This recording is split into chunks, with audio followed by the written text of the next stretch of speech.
আমার বেঁচে থাকে, রোগীরাও তো বেঁচে আছে, আছে না? কিন্তু সুস্থ করতে হলে কি দিতে হবে? সঠিক পুষ্টি।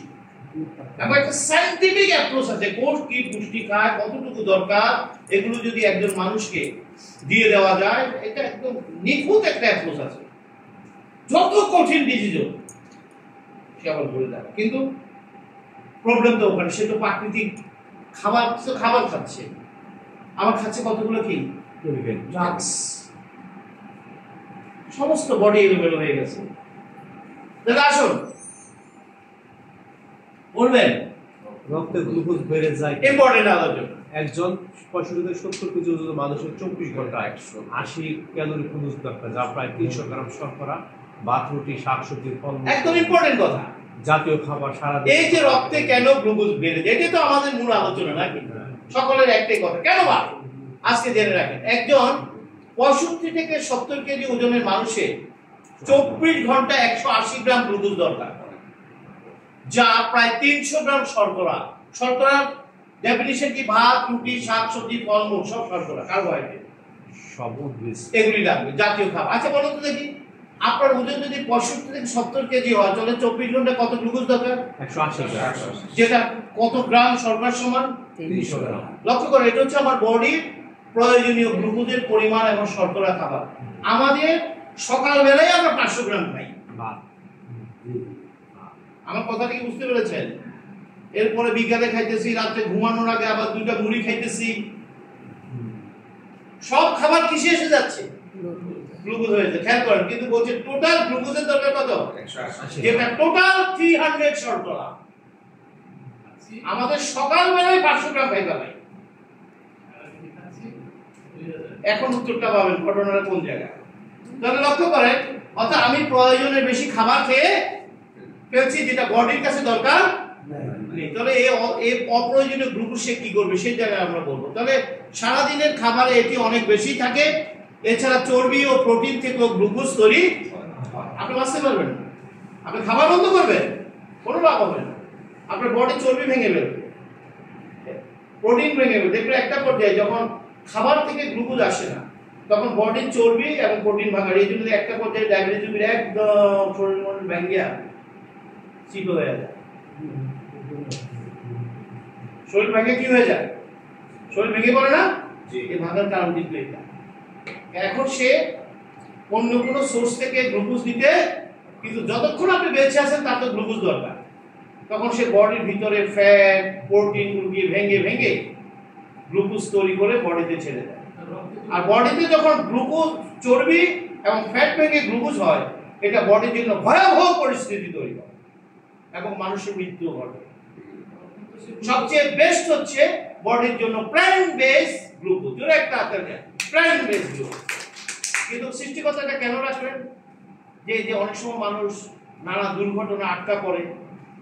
দেখেন, উনি কিন্তু বিকল্পটা এই কারণে রেখেছেন যে আপনি এমন একটা আটকা পড়েছেন, সেখানে 15-20 দিন আটকা পড়েছেন, তাহলে আপনার বডিতে চলবে কিভাবে? আপনি তো খাবার খেতে পারছেন। তখন সে বিকল্প রাস্তাগুলো ব্যবহার করে আপনাকে বাঁচিয়ে রাখে। এগুলি রেখেছে বিকল্প রাস্তা, কারণ গ্লুকোজ ছাড়া কোষ বাঁচে না। কিন্তু আমরা কি করলাম?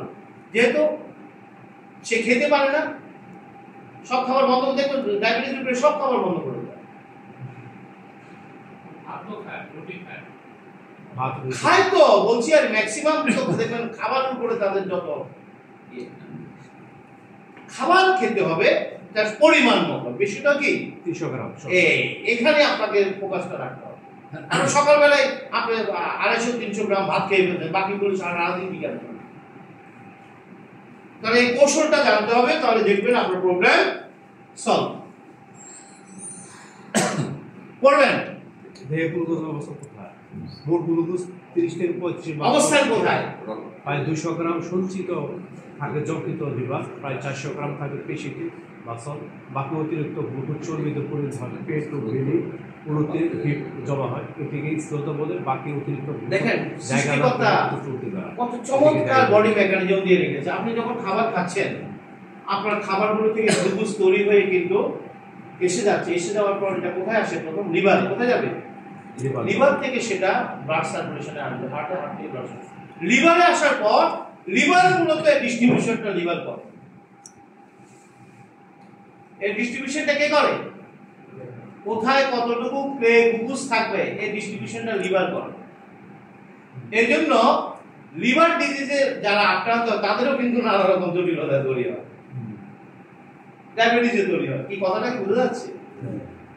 কারণ লিভার তো ওই ডিস্ট্রিবিউশন ঠিকমতো করতে পারছে না, যার কারণে আপনার বডিতে গ্লুকোজ এলোমেলো হয়ে যাচ্ছে, যেখানে যেটা থাকার দরকার থাকতে পারছে না।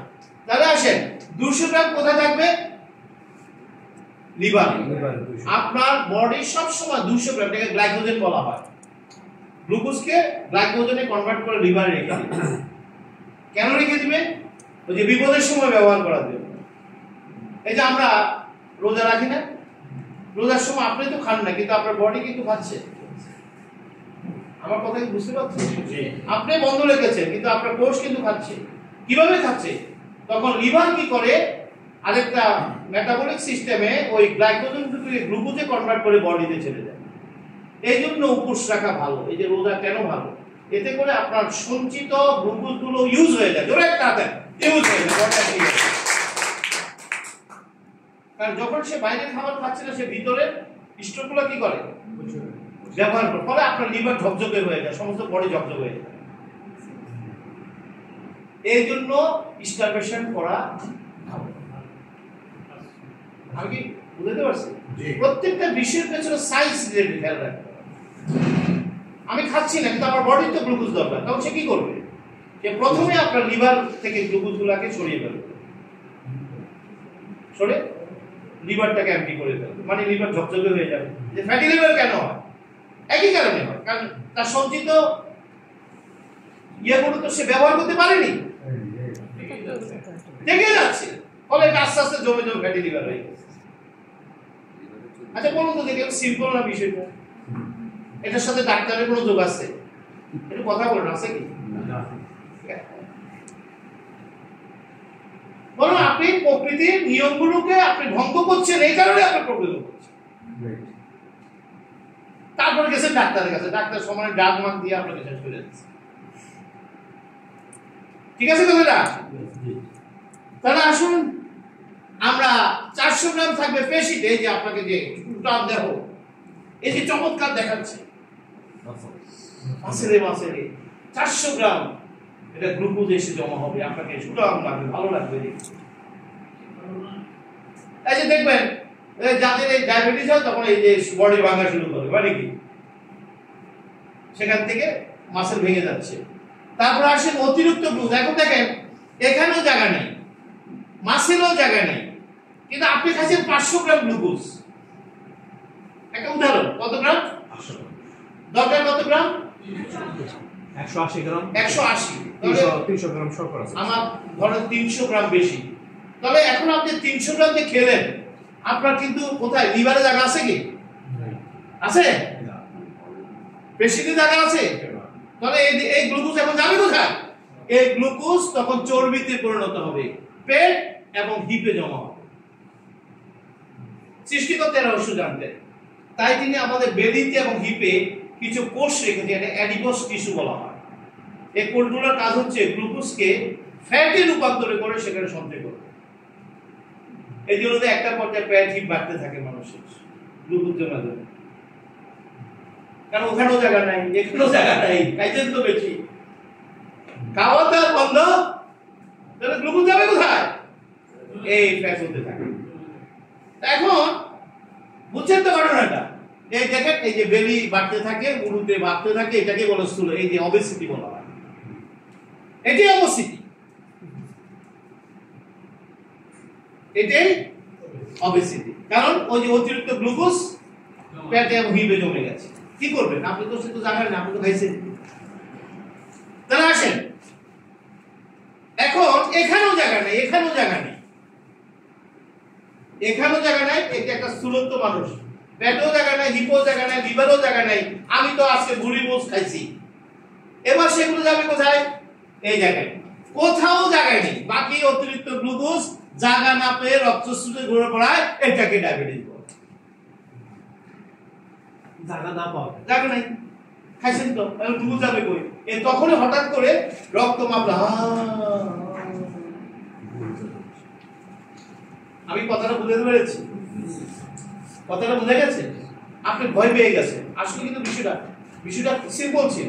সে যদি আপনার বডিতে অতিরিক্ত গ্লুকোজ ধরা পড়েছে, সেদিন সিম্পল বিষয় ছিল, সে আপনাকে ইন্ডিকেট করছে যে তোমার বডির কোথাও জায়গা নাই, হয় এটা খালি করো না খাবার কম। জোরে একটা হাততালি, দুটো একটা করো, হয় খালি করো নয় খাবার কম। কিন্তু আমরা কি করছি? একটাও করি না, কিন্তু চলছে। আর বিপর্যয় বাড়ছে, ওই রক্তে জমে জমে জমে আমার সমস্ত বডিকে ড্যামেজ করে দিচ্ছে। বা বিষয়টা কি খুব কঠিন বলুন তো দেখি? আমার যেদিন একটু গ্লুকোজ বেশি ধরা পড়েছে, এটা গুড সাইন। আমি বলি এটা গুড সাইন।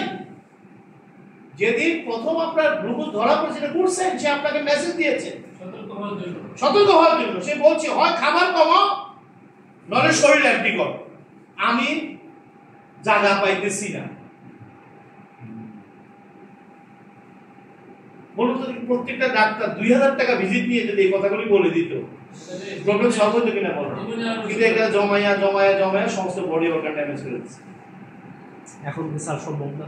হ্যাঁ, খাওয়া কমাই দিয়ে সম্ভব তো, এটাই তো বলছি। এটা 1000 বছর পর্যন্ত সম্ভব, 1000 ইয়ার্স। তাহলে এটাকে মেসেজটা কি ক্লিয়ার?